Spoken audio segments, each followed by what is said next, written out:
And one thing I was gonna ask you is just, especially for a lot of us that are just starting out. I mean, I'm 26. There's a lot of people that listen to my podcast that are around my age. One of the things that we started asking is, do I need to get professional advice or professional help? Because we start out and we try to figure that out. And then my question is like, at what point, because a lot of the information is available online for us to get started. At what point do you think we need to start looking for somebody to walk down this road with us to help us, like, hey, I know how to do some of this, but I may not be able to focus on this as much time as I want to? Yeah, that's a great question. And it's different for different people. There are gonna be some people like you that are really interested in this stuff and love it.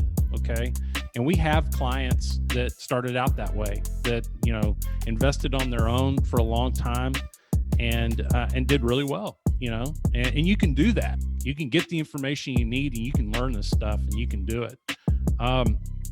But then a lot of times what happens is, life happens. They get like really busy with their main gig. They're from a professional standpoint, their job is requiring more, get a family, kids, all that stuff. And then, they're like, man, I haven't looked at my portfolio in like 6 months. Oh my gosh.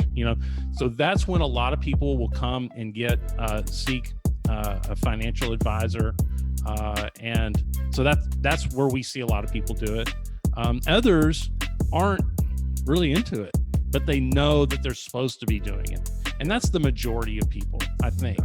They know, oh, I need to save, I need to do all this stuff. And sometimes it's good for them to go try to seek some advice earlier. Yeah.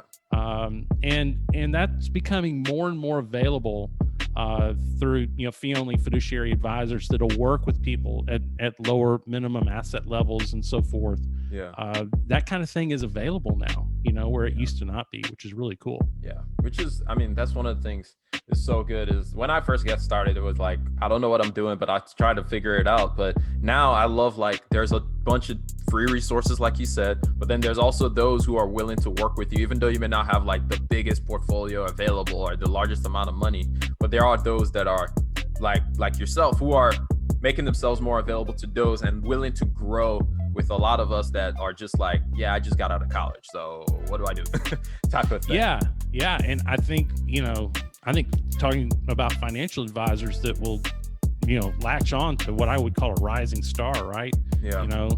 I think too many financial advisors, I have this saying that they go, oh, go figure it out on your own. And when you have $1 million, we'll just charge you on it. How about that? And that's not appealing to me. I think it's better for us to, as advisors, to go try to find folks where they're really trying to build that. And then it's great for everybody, because, then we have a client for a much longer period of time. And it's all good, right?